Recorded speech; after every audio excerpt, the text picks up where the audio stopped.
Amen. Ay po ba'y napagpala ng presensya ng Diyos? Hallelujah. Sabi pa sa katabi mo kapatid, ako'y nagdadala sapagkat kasama niya.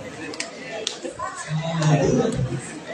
So, patuloy natin handa ang ating mga puso sa pag-aaral ng salita ng Panginoon.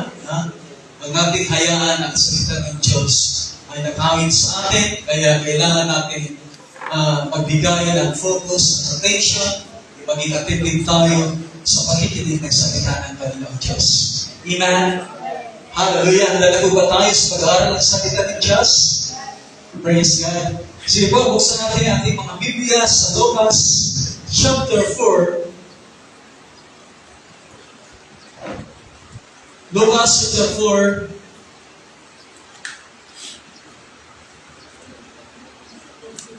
Pakicik. Hallelujah.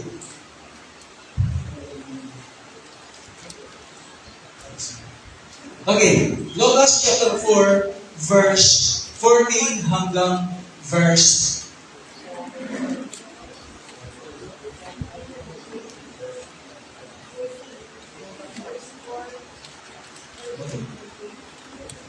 14 hanggang verse 21.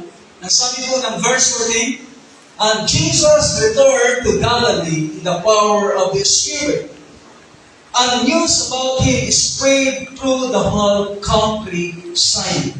He was teaching in their synagogue, and everyone praised him. He went to Nazareth, where he had been brought up, and on the Sabbath day he went into the synagogue, as was his custom. He stood up to read, and the scroll of the prophet Isaiah was handed to him, and rolling it, and he found the place where it is written, the Spirit of the Lord is on me, because He has anointed me to proclaim the good news to the poor. He has sent me to proclaim freedom for the prisoners and recovery of the sight for the blind, to set the oppressed free, to proclaim the year of the Lord's favor. Then he rolled up the scroll, gave it back to the attendant, and sat down. The eyes of everyone in the synagogue were fastened on him. For last verse 21, he began by saying today, this scriptures is fulfilled in your hearing. May the Lord bless His word. Balikan po natin yung ating topic na ating sinimulan last Sunday ng March. Ano po, is about fulfilling the mandate of Christ. So, ito po, it is in relation to our goal this year about making heaven full. No? Ito ay para po sa pag-aangay ng mga tao palapit sa ating Panginoon Diyos. Now, as we go back to our passage, mga kapatid, after His water baptism doon po sa Jordan River, then sa mahabang pag-aayuda ng ating Panginoon Jesus doon sa wilderness, doon sa ilan, at pagkatapos nito ay yung apat na matitinting tukso na ginawa ng Diablo sa kanyang buhay, ang ating Panginoon Jesus ay bumalik sa Galilee. Bumalik siya doon sa Nazareth na kung saan ang bayan na siya ay lumaki. Doon sa sinagoga na kung saan siya po ay sumamba sa Diyos noong siya ay bata pa, at doon sa mga tao na kung saan nakakilala sa Kanya. Now, according to our passage, that he takes the scroll of the prophet, kinuha niya yung tinatawag na scroll. Noong mga kapatid, noong Old Testament, ang salita ng Diyos ay nakasulat sa tinatawag na scroll para makita natin kung ano po yung scroll. Hindi po katulad din na ating Bible na hawak natin, kundi yun po ay tinatawag na scroll. So kinuha niya yung scroll, yung sinulat ni Prophet Isaiah, at ito ay kanyang binasa, kanyang binuksan, at kanyang binasa ang passage. na itong passage na ito po yung quotation ng aming Panginoong Jesus doon po sa sinulat ni Prophet Isaiah chapter 61, verses 1 to 3. At ang sabi po ng passage na ito, the Spirit of the Lord is on me, because He has anointed me to proclaim the good news to the poor. He has sent me to proclaim freedom for prisoners, the recovery of the sight for the blind, and the sick of praise spring, to proclaim the year of the Lord's favor. Now, this passage is also known as the mission statement of Jesus. Ito po yung kanyang mission statement ng ating Panginoong Jesus. Ito po yung dahilan ng kanyang pagparito sa mundo. Ito po yung pinaka-buod ng kanyang mission dito po sa mundong ibabaw. And then after reading that, in verse 51, ang sabi ni Jesus, today, this scripture has been fulfilled in your hearing. Sa araw na ito, ang kasulatan ito ay natupad sa inyong pandinig. Ang sabi ng Panginoon Jesus. Now, there are two things that I would like to share with you about Jesus and this passage. Dalawang bagay patungkol sa ating Panginoon Jesus mula sa passage nito. Number one, bilisan ko na po, He knows His purpose as the Messiah. Alam niya ang kanyang layunin bilang Messiah or tagapagligtas. So ito po yung makikita natin as we observe in this passage. He knows what His purpose. He knows what the purpose of His coming on earth. Alam niya. Amen? Alam niya yung layunin kung bakit siya naparito sa mundong ibabaw.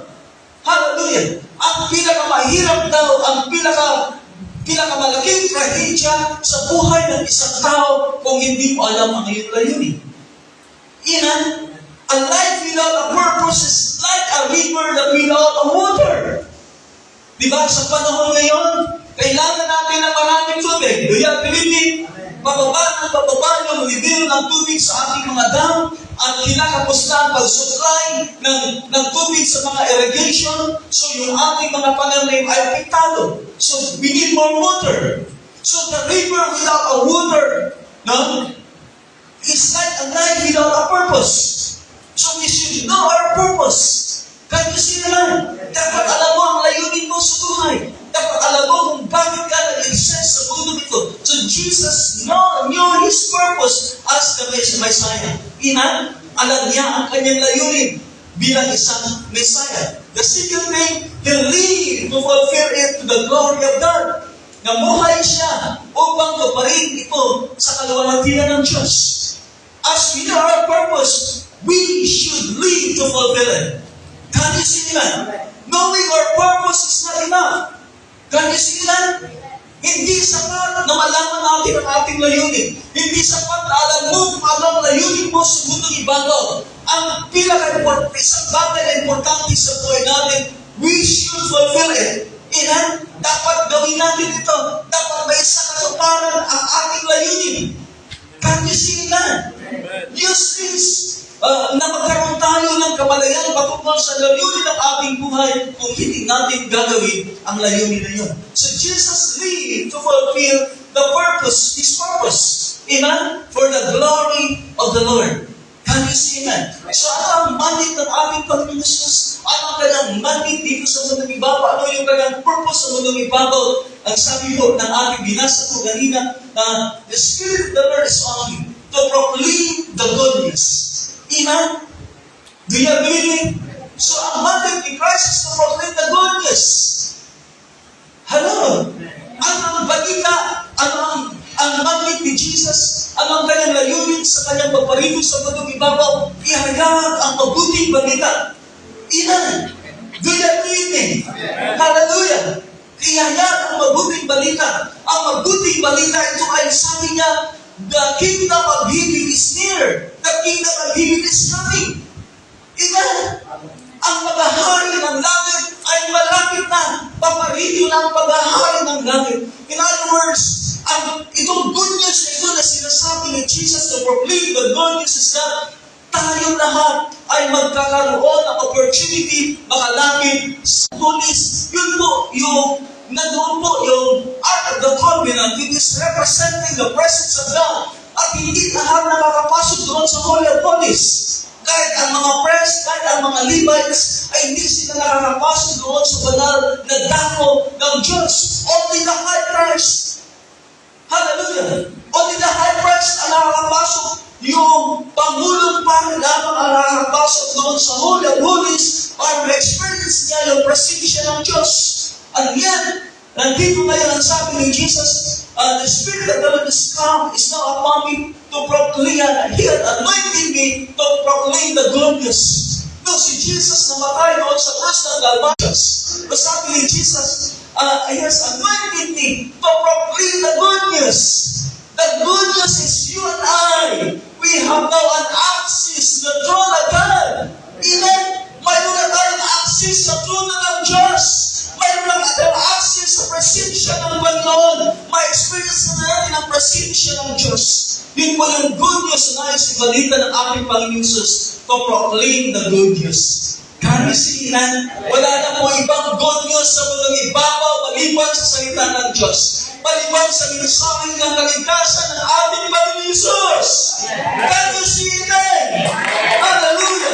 Wala na po ibang good news maliban sa good news na dala-dala ng ating Panginoon Jesus.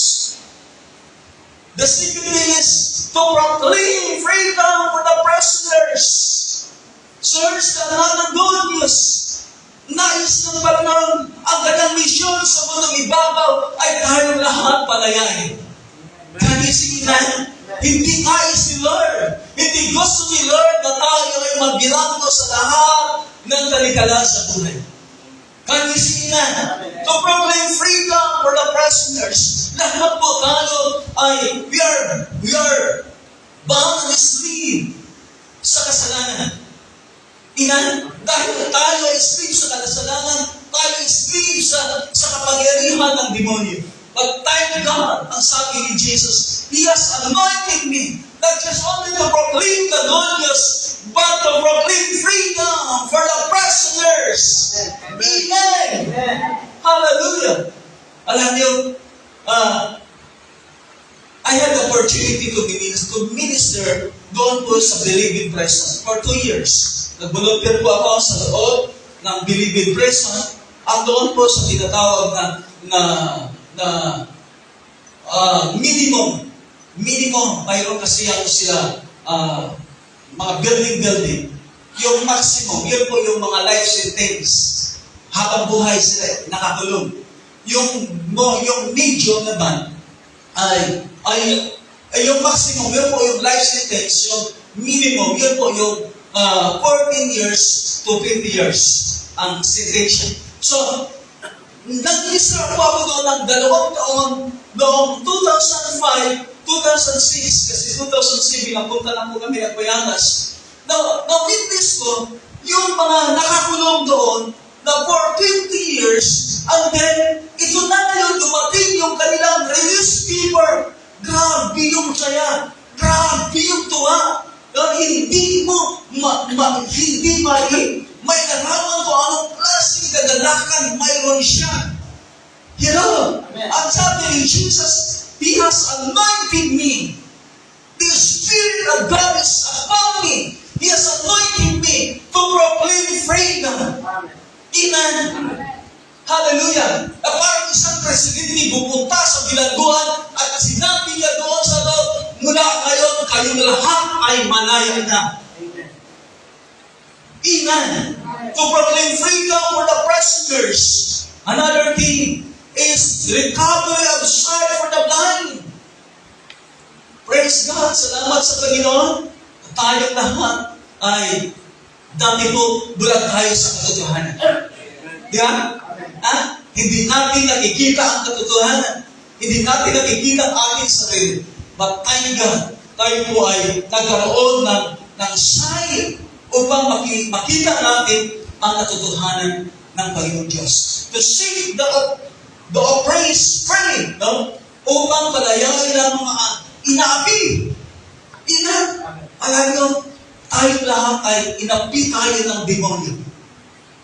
Kanisinan, pero salamat sa Diyos, tayo po ay Kanyang pinalaya mula sa pag-aakit sa atin ng demonyo.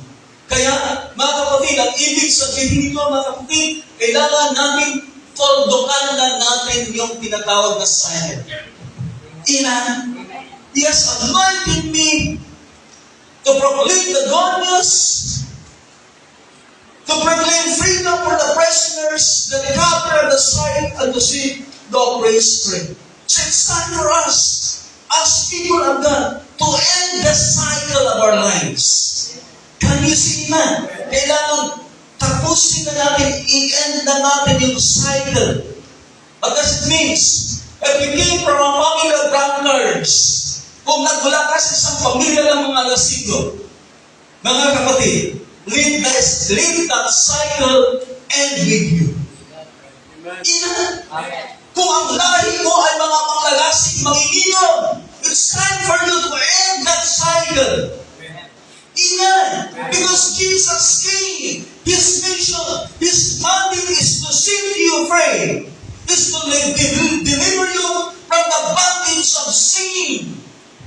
Can you see that? So kailangan tapusin na natin yung cycle na yun. Amen. If you came from a family of dropouts, and no one gets to finish the school or go to college, university, it's time for you to end that cycle and reach the highest level in study, the highest grade. Inan, can you see that? Kung ang pamilya mo ay nagmula sa isang pamilya na walang nakakapag-aaral, walang nakakapagtatapos, walang nakakatungtong sa college, it's time for you to end that cycle. Amen. Kaya study hard. Mag-aral maigi. Huwag magbulakbol. Huwag mag-cutting classes. Huwag haluan ng anumang bagay ay yung pag-aaral. Do you believe me? Can you see that? End that cycle and reach the higher level in study. And get a best grade. Amen? Do you believe me? Huwag kang makompinto sa 75. Huwag mo gayahin ng isang politiko na nagsabi, 75 is enough. No? Hello? Ha? Huwag mo gayahin yun. Di ba ba? Dapat abutin natin yung pwede pa natin maabot. I-stretch natin yung ating sarili, yung ating mind. Can you see that? Kung kaya mo naman kumuha ng mataas na marka, kuhain mo yan. Can you see that? Praise the Lord. Alam mo, mayroong dapat itong klase na mag-aaral. Una, yung tinatawag na nakakuha ng mataas na marka. Pangalawa, yung tinatawag sa English na average, kataktaan lang. Ay yung pangatlo, yung kagsasayang lang ng oras. Hello? Saan ka sa tatlo na yun? Sabi mo sa katabi mo, number 1 ako. Hindi dapat ang mga estudyante, hindi dapat ang mga anak ng Diyos. Hindi nag-aaral ng maigi at nais makuha ng mas mataas na marka. Can you see, man? Huwag kang makontinto sa palakol. Praise the Lord. Hallelujah. So end that cycle and reach the highest level in study. Prove that even your family tree can produce an intellectual person. Yes, ang aming pamilya ay hindi nakapagtatapos ng pag-aaral. But I will break the curse. Amen? Can you say amen? Kapag lagi kong dinideklara sa church ito, na mayroong mga kabataan sa church ito, darating ang araw na mayroon sa inyong mga doktor, governor ng Forbidden Province ng Rizal. Hello? Para tutukan ang korupsyon. Maging leader ng siyudad ng Antipulo para matutukan ang korupsyon at i-promote ang righteousness ating bayan. Because righteousness exalts a nation. Amen? Righteousness exalts a nation. So paano magkaroon ng righteousness ang bayan natin kung ang namumuno ay isang mga kurang? isang mga unrighteous. So, Christian, we need to rise up. Amen. And end that cycle in your life. Another one na nais natin tapusin yung cycle na yan, if your relatives, marriages, never last, your parents' marriage was a disappointment, end that cycle by getting married and have a marriage down to last. Amen? Kung aking mga pamilya ay lagi hindi tumatagal ang relasyon, kapatid, end that cycle. Na pag-asawa mo, yung mag-asawa ka na habang buhay, can you see, amen? Not just test of the water, but lifetime. Do you agree with me? Hallelujah. So, Christ gave all believers a mandate of it. Believers, we have the same mandate as announced in our things. We have a same mandate, like the mandate of Jesus. Can you see na? Mayroon kang sin na mandako mula sa Diyos. Tama po ba? He empowered believers with the resources required to fulfill that mandate. In-empower niya tayo ng lahat ng resources para matugon natin yung mandato ng Diyos sa buhay natin. Can you see na? Kaya na mayroon tayong pangangaral. Amen. Mayroon pangangaral na sa katarang Diyos para tayo ma-equip. No? Ma-equip tayo sa ating buhay Kristyano upang sa ganoon magawa natin ang mandato ng Panginoong Diyos sa buhay natin. Yun po ang isang layunin ng pangangaral ng salita ng Diyos. For us to be equipped to fulfill our mandate. Can you see that? The resources of Jesus' spousal has been given to you and me. Di ba? Binigay sa iyo at binigay sa atin. Sabi ni Lord, the Spirit of the Lord is now on me. He has anointed me. At bago si Jesus bumalik doon sa kanyang ama, sabi niya, ipapadalo ko ang Espiritu ng katotohanan. Amen? And that's the Holy Spirit. Do you believe me? Now, in Matthew chapter 13, verse 1, ang sabi ko dito, pinili po ni Jesus ang 12 alagad at binigyan sila ng kapangyarihan magpalayas ng masasamang espiritu at magpagaling ng lahat ng uri ng sakit at karamdaman. So, mayroon tayo naman at in-equip na tayo for us to fulfill, for us to become effective to fulfill our mandates. Sabi ng Biblia, pinili po ni Jesus ang 12 alagad ng doors, kasama na dyan si Judas, at binigyan sila ng kapangyarihan. Di ba? You have now the power. Amen? You have now the power to fulfill your mandates. Di ba? Can you see, amen? Mayroon kang kapangyarihan magpalaya sa demonyo. Hindi dapat ikaw ang pinapalayas ng demonyo. Can you see, amen? Mayroon daw na nalangin. Pinagpilong may sakit. Inaalihan ng masamang espiritu. And the name of Jesus, I command you, Satan, let's go!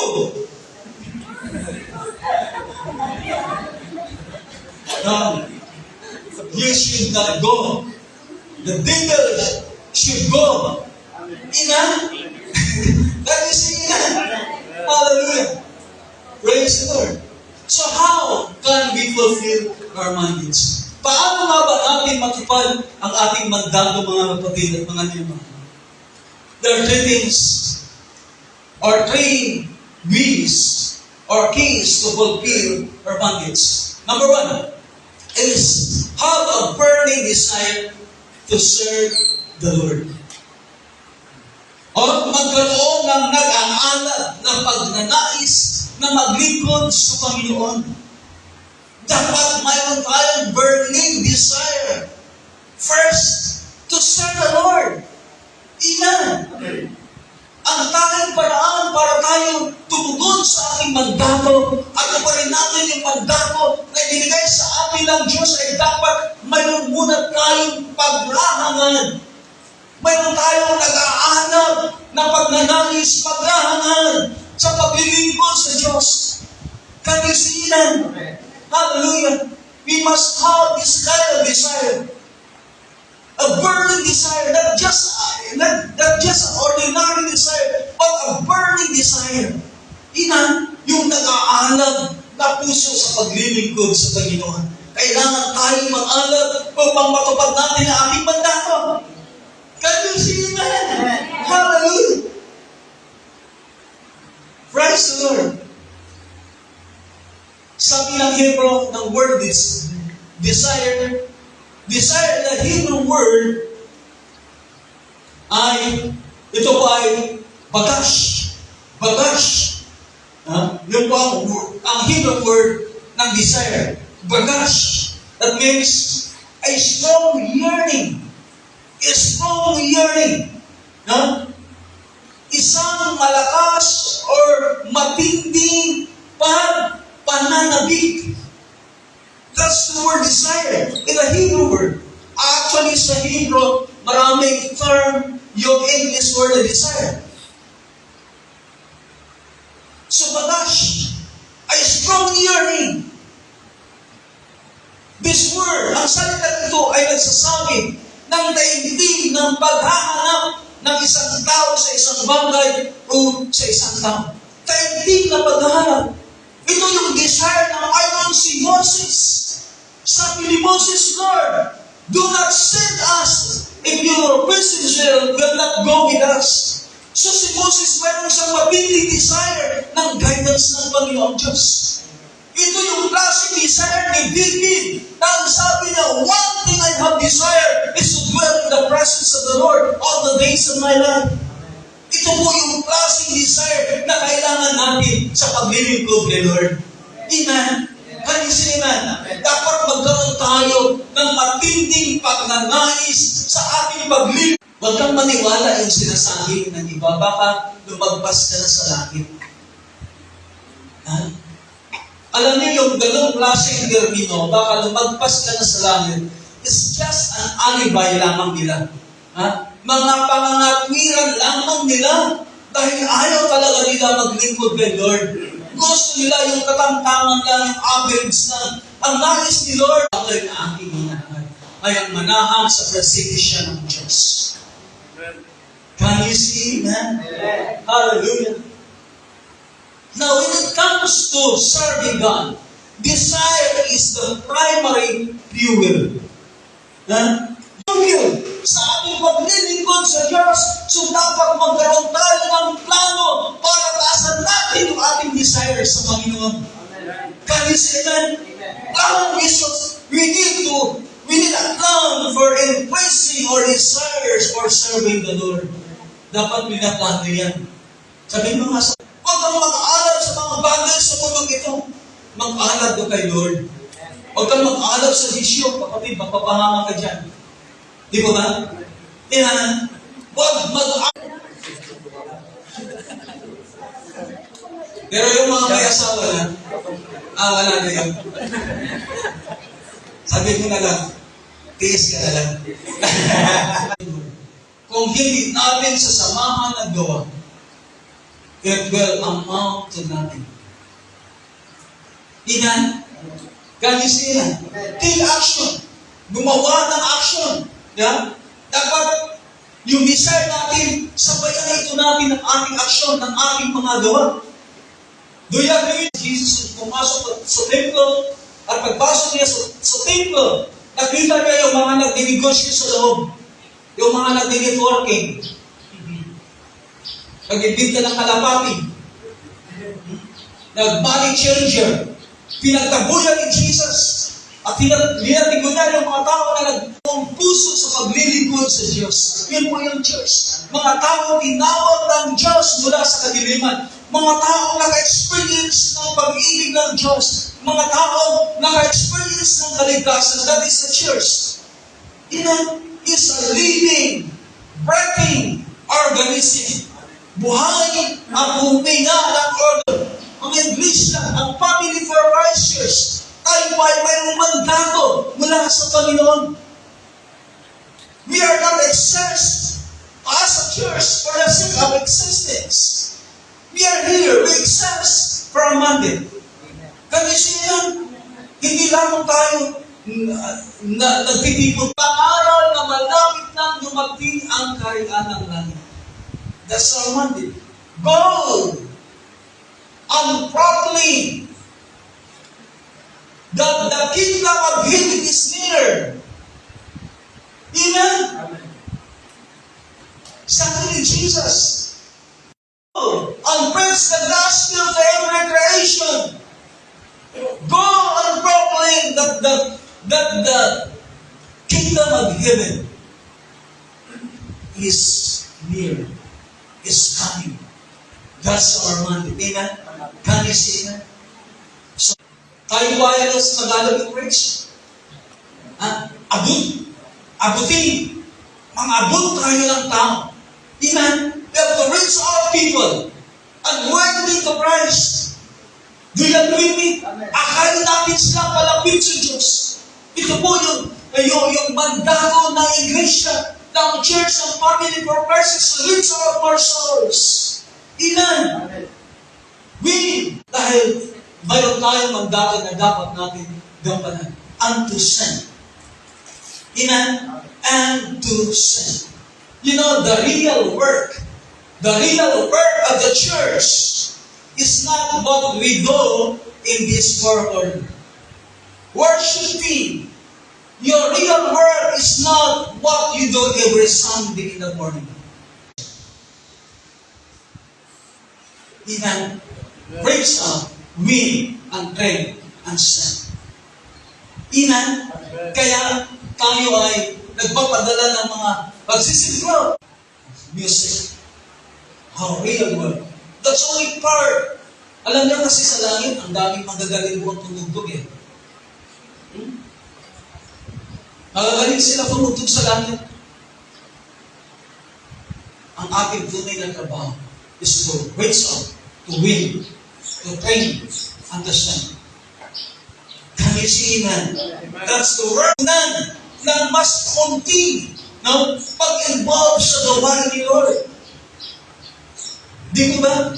The more na nag-involve ka sa gawain ni Lord, the more na ginagawa mo yung mandato ng Diyos sa iyong buhay, the more na nagkakaroon ka ng more energy sa iyong ispatan ng buhay. Can you see that? Nasubukan niyo ba? Nung active ka sa gawain ni Lord, lagi kang energetic. Yeah? Iyan. Lagi kang masigla. Lagi kang may energy. Kasi lagi kang involved sa gawain ng Panginoon. Pero nung hindi mo yung involvement mo sa gawain ni Lord, tingnan mo ngayon. Tingnan mo ang sarili mo. Yung time na nag-involve ka ng maigi sa gawain ni Lord, is total, mayroon kang total energy. Pero nung nawala ka sa pag-involve sa gawain ni Lord, tanglay. Sabihin mo nga sa katabi mo. Ito ba na? It's true. It's true. The more you give involved, the more that you give involved, the more na nag-aalag ka sa Panginoon. Di mo ba? Hallelujah! The more na nag-aalag ka kay Lord. So, ang espiritual na enerhiya ay hindi maaaring mapunan ng mas kaunting pakikilahok sa gawain ng Diyos. Get involved. Amen.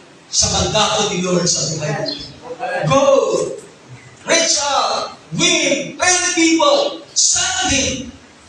That's the work of the church. That's the mandate of the church. Amen?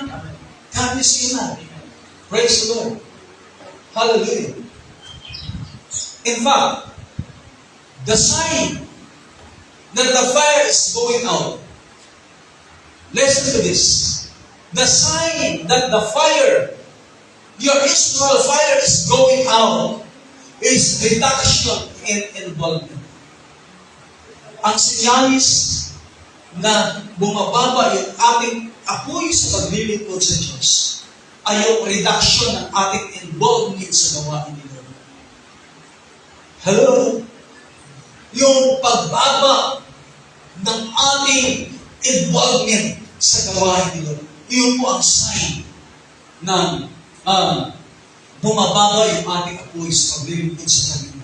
And the last one is total commitment. Paano natin ma-fulfill yung ating mandate sa ating Lord? Total commitment. Kabuuang katapatan. Inan, this kind of commitment na kung tawagin natin ito, rain or shine commitment. Can you see that? What we need is the rain or shine commitment. Di ba? Rain or shine. Hallelujah. Sa kasaganahan at kagahirapan, sickness and health. Yun po yung rain or shine na commitment natin kay Lord. Can you see that? Sa pagsubok o kasaganahan sa buhay natin, still, maglilingkod tayo kay Lord. Yan. Can you see that? Dapat yung ating commitment, mga kapatid, dapat rain or shine.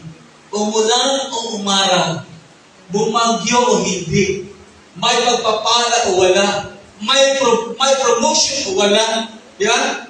May kita sa negosyo o wala, makakuha ng mataas ng marka o wala, o kung mababa, dapat ang ating commitment ay rain or shine. Do you agree with me? Hallelujah! Doon dapat ang commitment. Yun po ang hinahanap ni Lord na commitment. Do you agree with me? Hallelujah! Yun po ang hinahanap ni Lord na commitment. Now, the word commitment, dictionary defined as the state or being or quality of being dedicated to a cause. Sabi ng dictionary, na ang commitment daw ay isang estado o kalidad ng pagiging nakatuon sa isang layunin. Yun pa daw ang ibig sabihin ng tinatawag na commitment. Another meaning is that the commitment defined as a state or an instance of being obligated. Essence of being obligated. Ang estado ay isang pagkakataon ng pagiging obligado. Now, when we commit our lives to Jesus, we are obligated. Can you see that? Do you agree with me? Obligado po tayo. Kapag ikinumit natin ang ating buhay sa Panginoon, tayo pa ay obligado. Now, let's look at the synonyms of the word commitment. Yung synonyms, yung singular word na sinilang commitment is dedication, pagkakalaga, pag-aalay, devotion, ang ating devotion, allegiance. Itong word na allegiance ay, ano po ito? Yung pakipag-alyansa. Pakipag-alyansa. Once, yung word allegiance, that means declaring a war. You are declaring a war. Kapag, dito po sa ating bansa, ay mayroon po tayong batas na bawal po sa isang nagnanais umawak ng katungkulan sa publiko na dual citizen. Kailangan niya i-renounce ang isang citizenship. Dapat isa lang ang kanyang citizen. Dapat Pilipino citizen lamang siya. Kaya, at maaari yan maging daan para ma-disqualified sila sa kanilang position. Kaya yung mga tumatakbo, mga senador, mga namumuno ng ating bansa, kailangan nila i-renounce yung ibang citizenship. Na kapag ang isang Pilipino pumunta sa ibang bansa, sa Amerika, mag-apply sila ng citizenship, mag-declare sila ng tinatawag na allegiance. Panunumpa. That means, kapag mag-declare ka ng allegiance sa Amerika, kung ano ang kaaway ng Amerika, dapat kaaway mo rin. Kanisinan. So, the real meaning of the word loyalty. Amen? That's the synonyms of the word commitment. Dapat loyal daw tayo. Yung loyalty. Yung loyalty. Makikita natin yung loyalty sa panahon ng tinatawag na conflict of interest. Amen? Diyan natin makikita na baka daw i-hold ng China. I-hold ng China yung kanilang mga product para makapasok sa Pilipinas. At yung ating mga produkto ay hindi na rin makapasok ng China. So, we need, the Philippines, ang ating bansa ay kailangan magkaroon, mag-declare ng kaligtayan.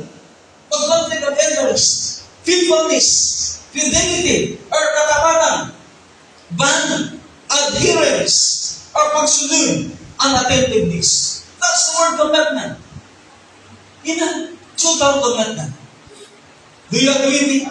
Yun po ang kinakailangan natin is total commitment. Commitment, it is an act of the will, not a feeling.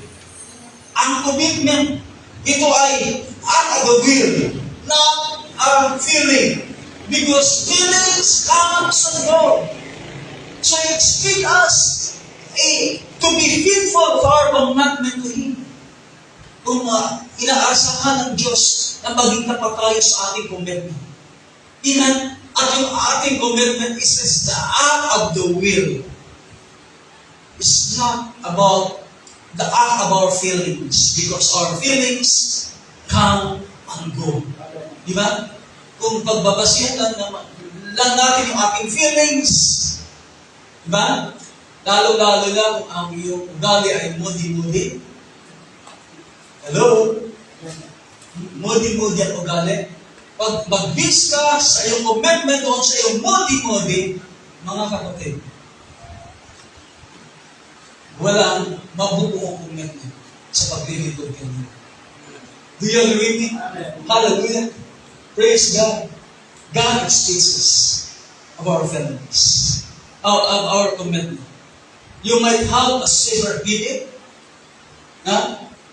You might feel exhausted. You might feel depressed.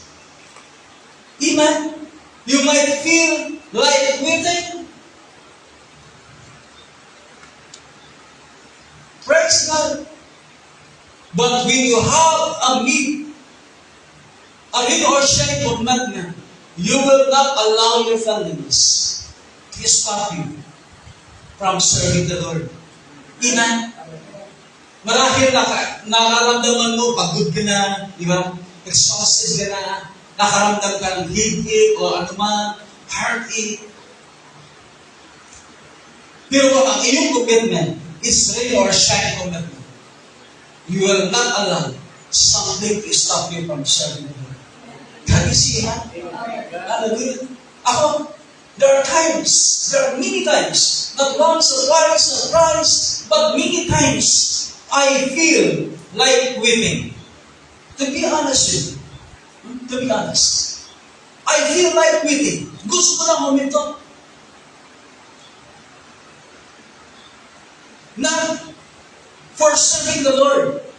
Hindi hinto sa paglilingkod sa Diyos. Kasi kung hindi naman ako maglingkod sa Diyos, na hindi ako nagpapastor. I just have a feeling of weeping bilang isang pastor. Sabi pa ng latest statistics sa Amerika, na ang pagpapastor, ang pastor daw, is the most difficult profession in the world. Sabi sa Amerika, yung kanilang survey, pastoring is the most difficult profession in the world. Because pastoring is not just a profession. Hindi lamang profession, but a calling. Anong pagkaiba ng profession at saka sa calling? Ang profession ay pinipili yan. Dinidesire mo yan. Yeah? Someday I want to become a successful teacher. That's profession. Pinipili mo. Gusto mo yan. Amen. Pero yung pagpapastor is calling. Maraming mga tao gusto magpastor pero hindi nagiging pastor. Kasi hindi sila tinawag. At maraming mga tao ayaw magpastor ng Diyos. Yun po ang pagkakaiba. It's not just a simple profession, but it's a calling. Pag calling, whether you like it or not, wala kang magagawa kasi calling niya. So I've done so many times of quitting in the ministry. Hallelujah. Amen? But if you have a rain or shine commitment, you will not allow your failures. Amen? Stop quitting. When you have something to quit, stop quitting. Amen. Amen? Can you say amen? Sabi ko sa katabi, stop quitting. Kung mayroon ka dapat hihinto, kung mayroon ka dapat hihinto mo yung kahinto. Amen? Ihinto mo na yung kahinto mo. Yan ang dapat natin ihinto, yung kahinto. Hinto ng hinto. Amen. When you have a rain or shine commitment, you will not allow your feelings to stop you from fulfilling your mandates. Alala ko yung kanta namin doon nila sa Sir Vinci, nalabagan ko. I have decided to follow Jesus. Yeah. So, yung I have decided to follow Jesus, it is an act of the will, not a feelings. When you decide to follow Jesus, commit your life to follow Him. Can you see that? Amen. Hallelujah. Praise the Lord. Fulfilling the mandates of Christ requires undivided commitment and devotion to the Lord. Ito ay nangangailangan na undivided, hindi hati na commitment at devotion natin sa Panginoon Diyos. Commit your life wholeheartedly and exclusively to the lead ng kantasyon. Minsan tayo mga pusong sa lawahan. Yan. Lagi tayo nagsasabi kay Lord, I love you, Lord. Pero mayroon pa tayong pinaglalaanan ng iba. Dapat wala na ng pinaglalaanan ng iba. Hindi si Lord naman. Can you see that? Hallelujah. Last verse. Sa ating pagtatapos. Sabi ng Panginoon, in Numbers chapter 3:30, verse 2. Kung kayo'y magkaroon ng pananatayawin, huwag kayong susila sa inyong pangako. Amen? When we start committing your life, sabi ng Panginoon, sabi ni Moses sa bansang Israel, kung kayo'y magkaroon ng pananatayawin, huwag kayong susila sa inyong pangako. Kailangan ko pa rin ninyo ang bawat salitang binitawan ninyo. Ina. Praise God. Dapat daw natin ko pa rin ang bawat salitang nakita mo, Lord, bless me. Bless me, Lord, and I will serve you with all my might. Do it now. Amen. Ina, do it now. Can you see that? Amen. Hallelujah. Do it now. Gawin mo na ngayon. Di ba? Mangangako tayo sa Panginoon. At kapag mangako tayo, tutuparin natin ang ating sin. So it's time for us as a church, come on, to fulfill our mandates. We have the mandate of the Lord. Waiting for Jesus.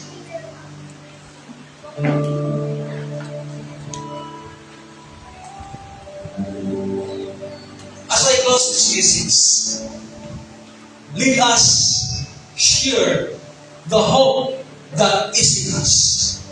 Ibahagi natin ang pag-asa na sa ating buhay na mayroon tayo. Amen?